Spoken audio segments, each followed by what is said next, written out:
Well, thanks everyone for joining me today, and welcome to our chat about community-led development.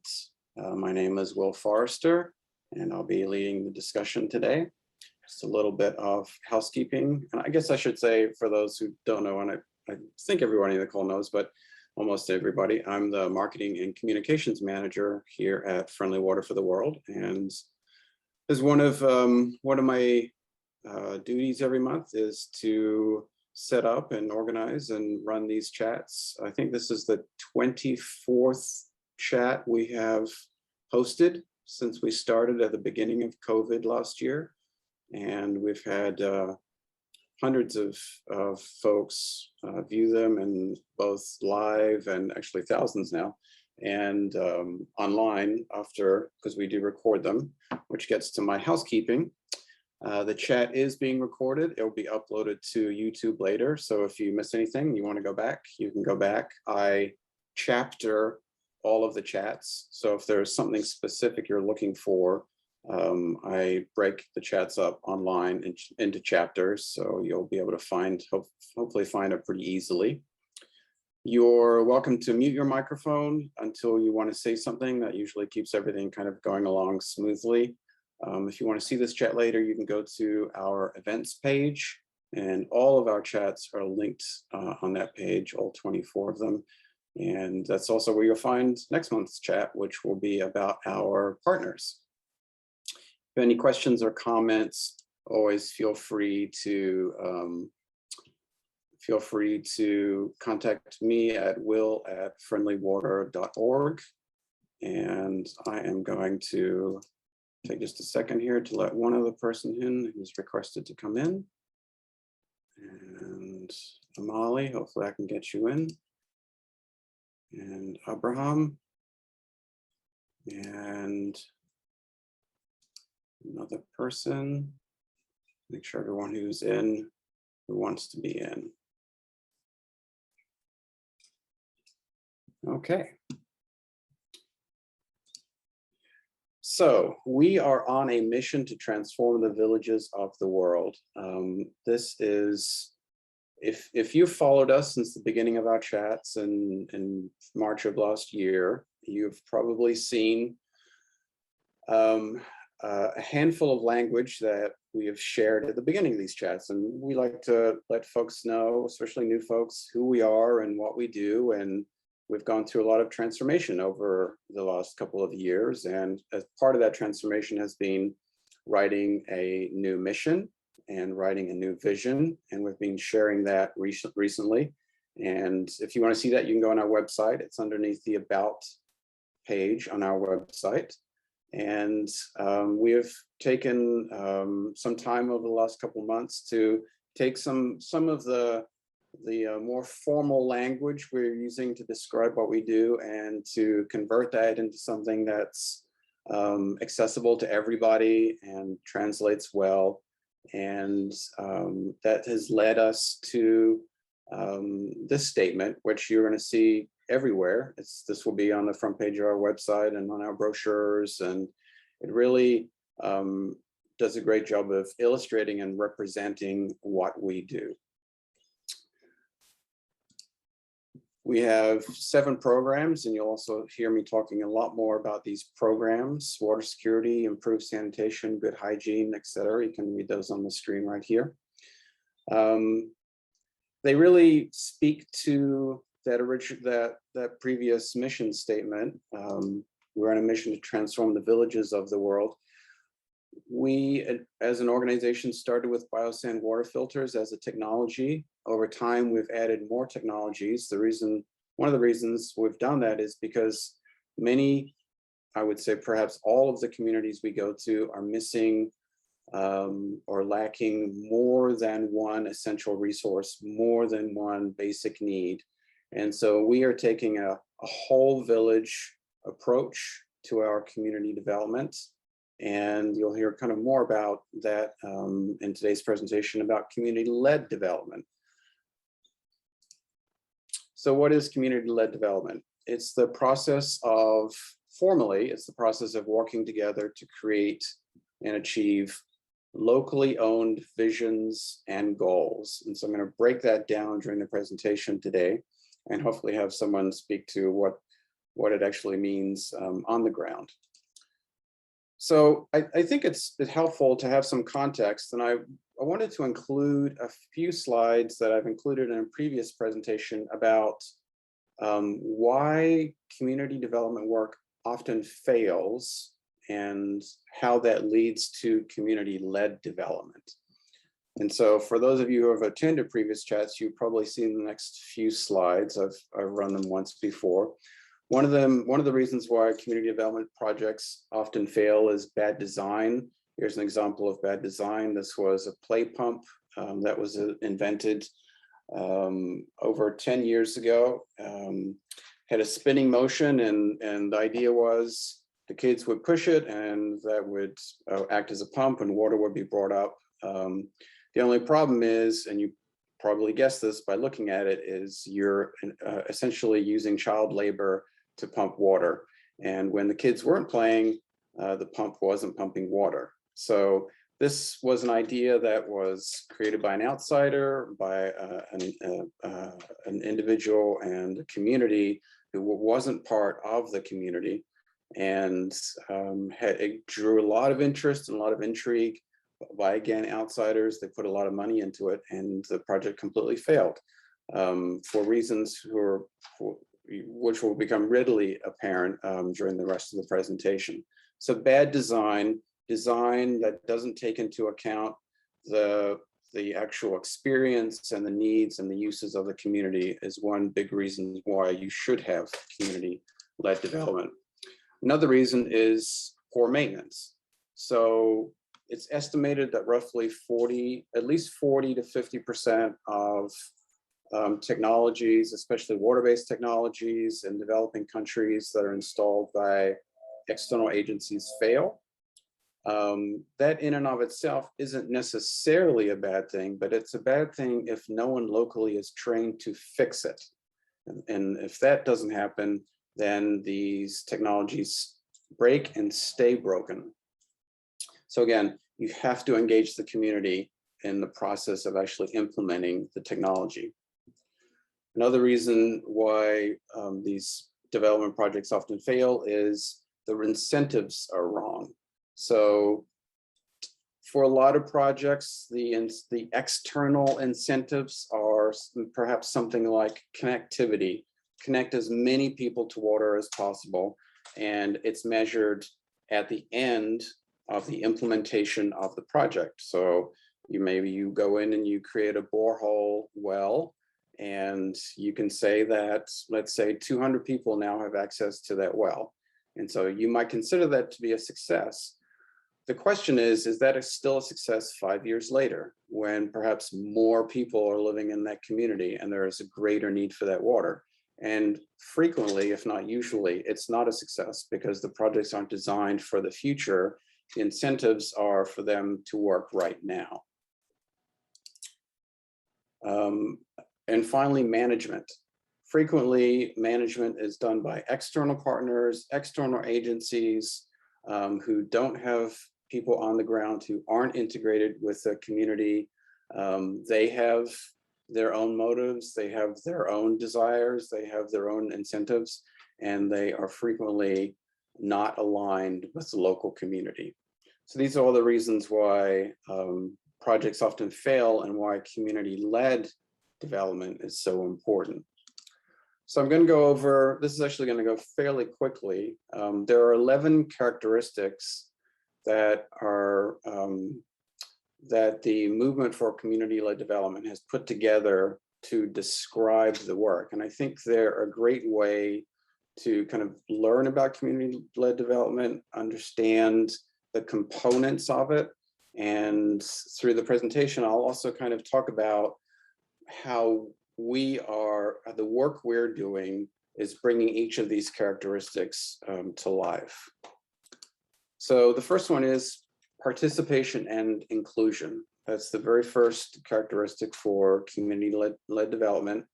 The keys here are learning about the community, and building as many connections into that community as possible, not relying on a single connection to the community, but hopefully having multiple relationships built with different people in the community, and ensuring everyone is represented.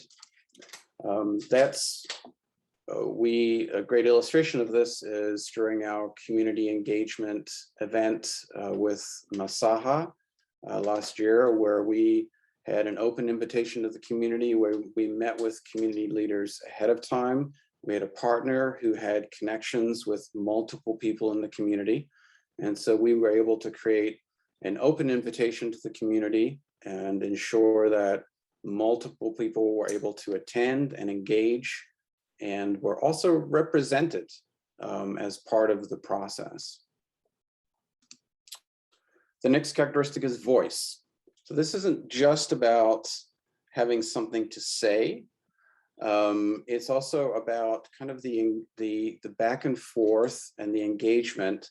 And I think the most important part about voice here is the building of confidence.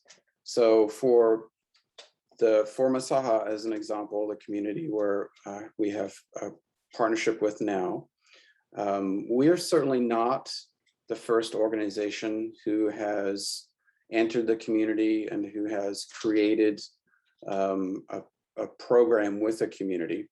We're the first one who's actually engaged them. We're the first one to actually sit down with the community and build relationships with the community. But others have been there before. So it's incumbent on us not just to walk in and think it's a blank slate. It's not. There have been people there before, and they've created expectations with the community about what external organizations may or may not do. So it's really important for us to build confidence over time, build that trust with the community so that they understand we're not going anywhere. This is a long-term relationship.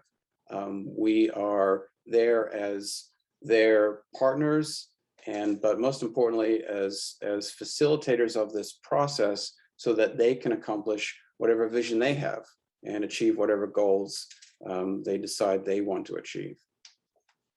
And one of the ways we do that is through appreciative inquiry. And so as part of our community engagement events, we go through this 4-step process of appreciative inquiry. And the goal being to, again, this is about revealing and surfacing the amazing things that exist in the community and can be harnessed to achieve and grow and accomplish what they want to accomplish. So we understand that there's great strengths there, and we want to work with those things. And that gets us to the community assets. So the community may have physical or emotional or educational assets. They could have resources. There could be land. It could be all kinds of things, and many kinds of things that we couldn't begin to understand unless we go through the process of interacting with them and identifying what those strengths are, having a conversation about how to mobilize them in terms of achieving a successful program, a successful solution, and then celebrating those strengths and ensuring that we communicate to them how important those strengths are to this process, that it is really based on their capacity that they are going to be able to achieve what they want to achieve. And this is a great kind of caption that came out of this, I believe, the second day of our community engagement event with Mbakahya, where we went through the process of this conversation, and then we actually captured what many, this is just a sample of it, what many of the individuals who attended the event said about their strengths and what they're actually able to provide. So I'm a tailor. I can provide sewing and design. I'm a leader of widows. I can teach about table banking. I'm a brick maker. So it's not just about who you are and what you do. It's also how can you contribute to the process? Yes. Okay. And so the next characteristic is capacity development. So this is essential.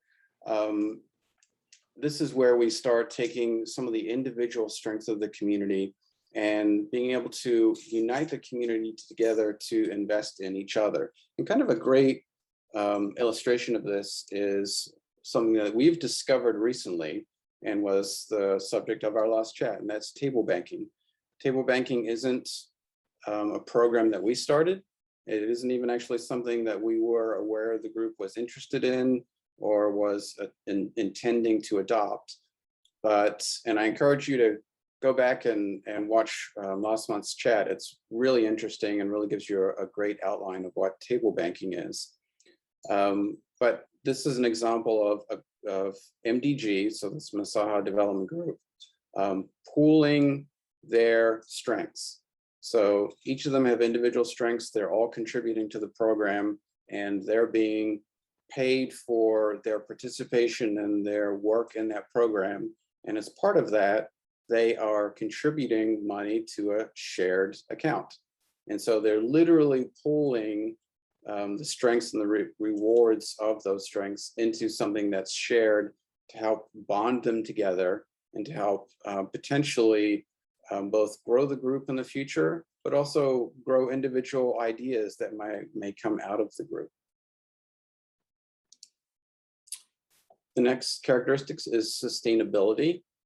We talk about sustainability a lot at Friendly Water for the World. We have a sustainability plan, which is right there.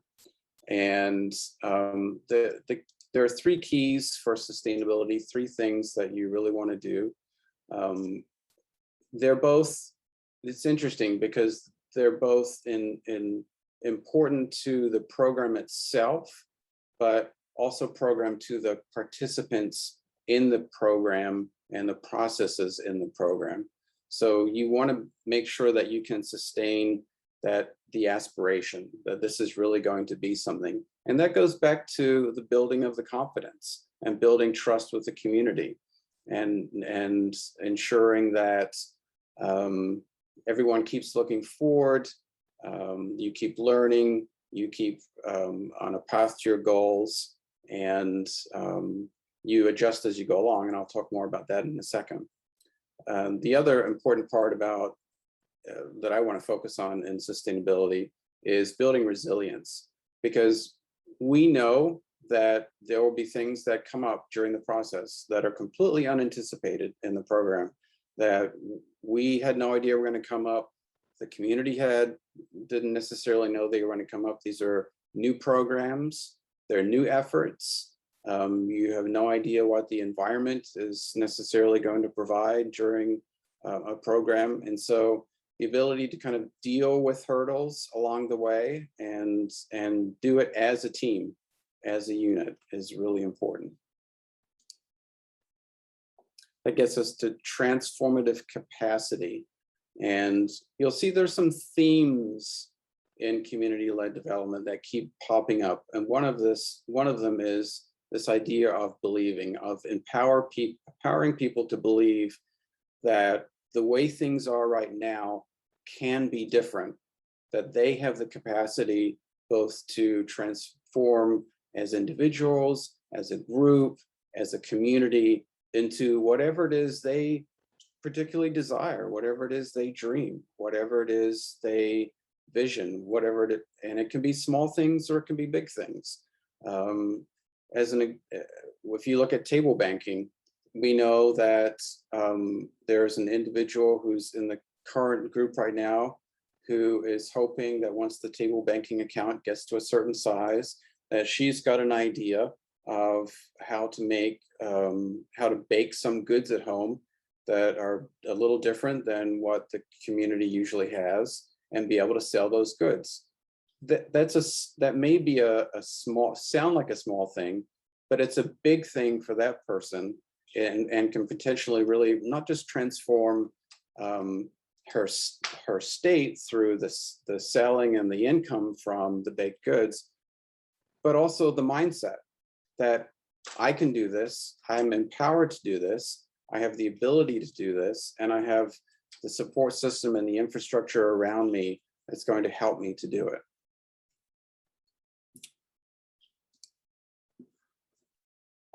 One of the best ways to instill belief in a community or anybody is to see results.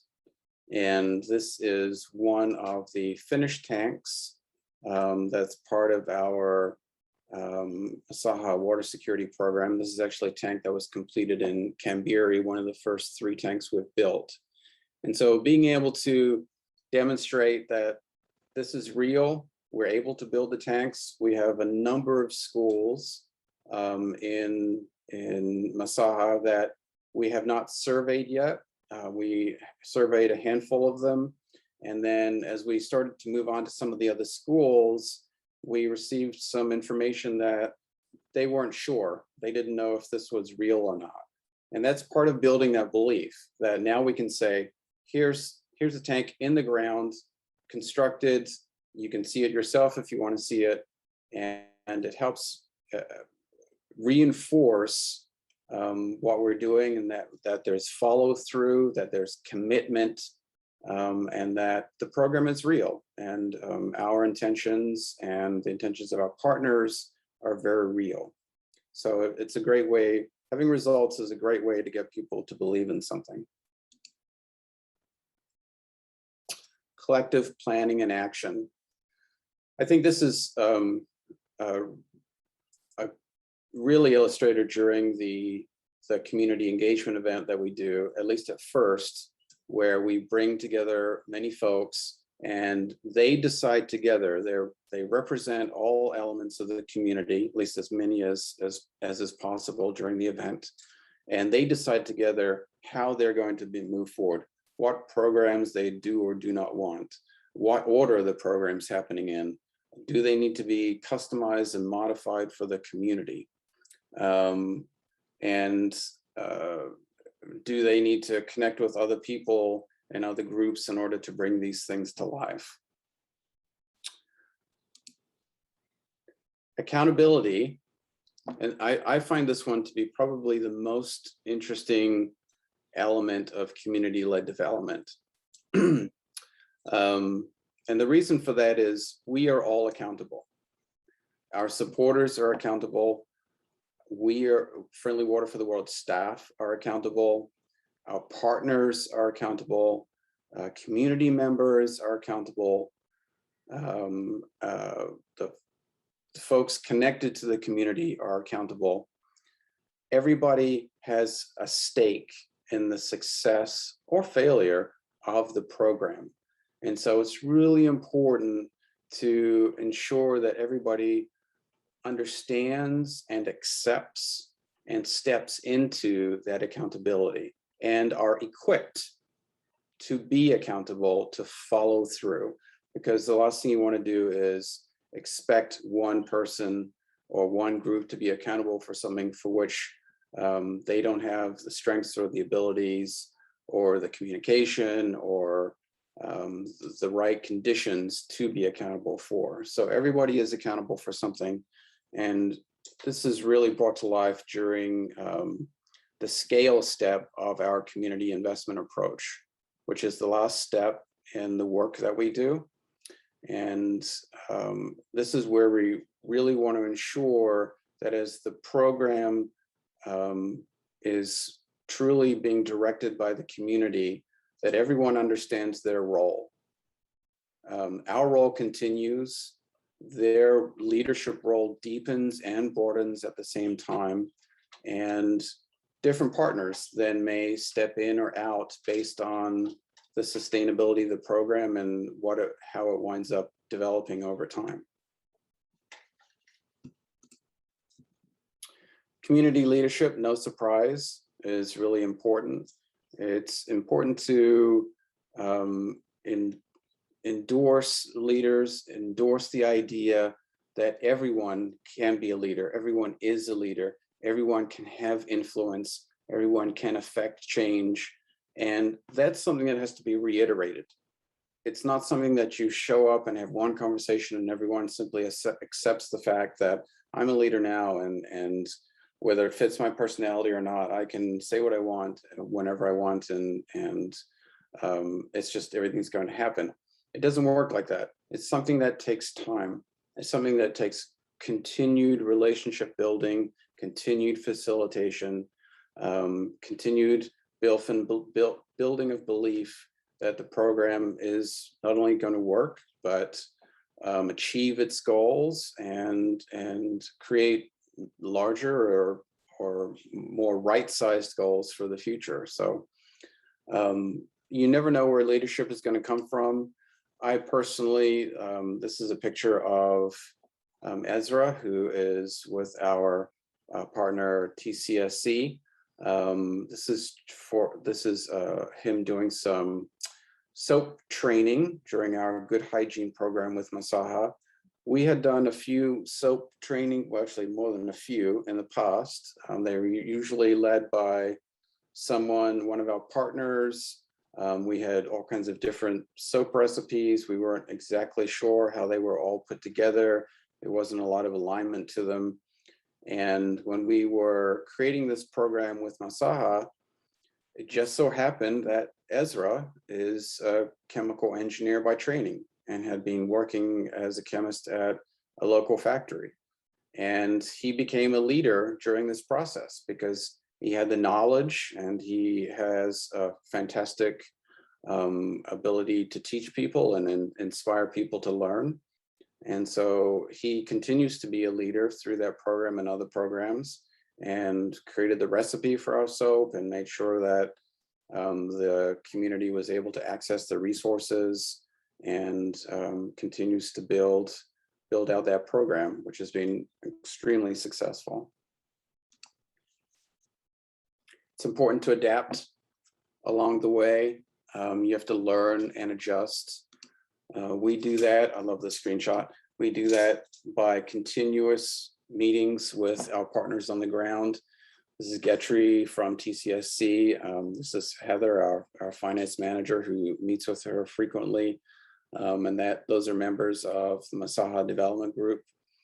We have weekly and monthly meetings with folks to ensure that the programs are moving forward, to understand what we have to do to adjust and adapt. When we started Good Hygiene, the team put together a label and some bottles, and we discovered over time that those labels could be better and the bottles could be better. We actually received that feedback from the Minister of Industrialization for Kakamega County. And that was one of those things where we got feedback. So actually, the community group, Mbakahya Development Group, got feedback, and so they adjusted. They created new labels and new bottles, and they have since been approved by the Kenya Bureau of Standards and are available for sale in stores now. So it's a fantastic program. And then finally, collaboration. It's important that the community is connected to partners that have different strengths, different abilities, access to different resources that they may not have access to. And collaboration happens in all kinds of ways. This is our van, NOAA.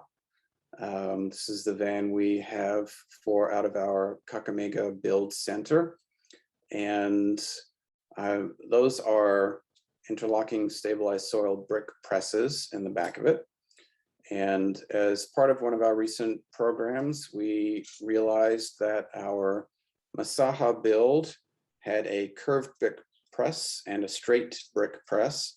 And our Kamberi build had also the same setup. And we, as part of our water security program, knew that Mbakahya was going to want to be fabricating a lot more curved bricks.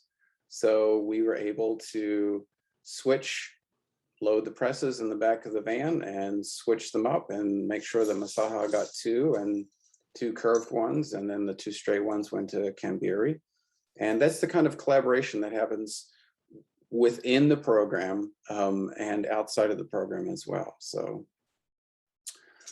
those are kind of all of the core characteristics of what community-led development looks like. I'm hopefully going to be able to introduce you right now. Make sure here we go. To Mr. George Michaels. I'm not going to pretend I know how to pronounce your last name, sir. We haven't actually had a chance to talk directly, so hopefully you'll be able to connect and pronounce that for me. He's the head of industrialization for Kakamega County, and he knows better than anyone what good community-led development looks like in the county.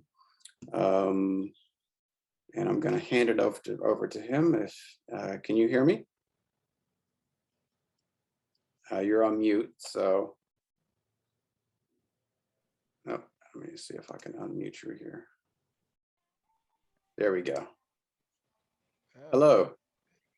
Good morning. How are you? Is it morning in where you are? Well, we are all over. So it's morning for some and afternoon and evening for others. Okay, but whichever. My name is George Michaels Mbakahya. I'm the head of industrialization from Kakamega County. And I've been invited to this meeting because of my interaction with the Mbakahya community. And my meeting with the Mbakahya community was within one of our programs we are carrying as a department for industrialization, whereby we noted that communities are having resources that are latent, and if they are well identified, they can be utilized to improve their livelihoods. And we were doing these identifying resources in agriculture, crop-based and animal-based. And also we noted that with the COVID, issues of hygiene and running water was now becoming an issue. So what we basically do, we deal with the micro, small, and medium enterprises, MSMEs, and the cooperatives. And we deal with the cooperatives who are either in production and processing. So as a department, we put up a team of government institutions to assist the MSMEs to move from one point to another. For example, we have MSMEs that are processing, but they are in processing already, but their products can't access markets because they are not, one, they are not well packaged, two, they lack identity, they are not well branded, and three, they are not certified to access the stores. So these are the challenges we address. And the way we package our capacity development is that we do it on site. This is because when you do an on-site capacity building, you get to understand more the challenges of the MSME or the cooperative in question, in terms of housing and how the machines look like, if they need to be upgraded to another level. And this gives us an opportunity to look at the entity in wholesome. So some of the government institutions we put together include the Kenya Bureau of Standards. This is a government parastatal that is in charge of certifying all the products, processed products, certification. And then we have also another government institution, which is the Kenya Industrial Research Development Institute. And this institution is charged with research and innovation. And as I said earlier, when we visit a particular MSME in his workshop or shop, we go with this team so that they can look at the challenges of machinery and innovation. We also include the food scientists and chemicals engineers. These are trained, if it is food processing, the food scientists will take them through the process, and the chemical engineers, if it is an entity within the chemical industry, they will be assisted how to improve their processing. And then also now we incorporate another government institution, which is the Kenya Intellectual Property Rights. We note that our MSMEs come up with innovative ways of manufacturing products. And if they don't safeguard the intellectual property rights early, it could be stolen and patented by somebody else. And that's why on the onset, we have this team. And also when it comes to branding, also this team is able to assist the MSMEs to brand and safeguard, to identify the names and safeguard their brands. And then we have also another institution, the Kenya Institute of Business Training. And this one specifically deals with the entrepreneurial side, the issues of costing, the issues of marketing, and the issues of procuring processing material. They are able to be taken through that kind of training. And then also on board, we include a branding expert, so that by the time we leave the premise, you have your brand already designed as per your specification, so that now you can now move the next level of commercialization. For Mbakahya, when we visited, as earlier mentioned in the presentation, we noted that they had challenges with their branding, and also their products were not certified. As a team, we went to the site, we did capacity building, and now as we speak, the entity is certified. We have so many cooperatives we are working with. So far, it's a program that we started this year in March, but we have certified 5 cooperatives, and now Mbakahya, one entity in chemical processing. So basically that is what we do. And we've also scheduled another training that will start next month. The products we are looking at, mostly they are agro-based, and this is in form of dairy, the milk, and then we have honey, and then now Mbakahya. As we've scheduled, Mbakahya will be trained in January 2022, how to make their products better, and we're also thinking of introducing other products within their products line. Thank you, Mr. Will Forrester, for this opportunity. Thank you so much for joining us. I really appreciate your time. I know it's late there, almost 11 o'clock. It's a great sacrifice for you to join us. I appreciate that very much. And you can hear so much in what Mr. George Michael just said, that you have to be on the ground. You have to be there in order to move this work forward. You just can't have that knowledge as an outsider. And so the best that we aspire for as an external organization is to facilitate and partner and hopefully make the process better for the local community. So I wanted to open it up for questions for anybody. If anybody has anything they would like to know more about.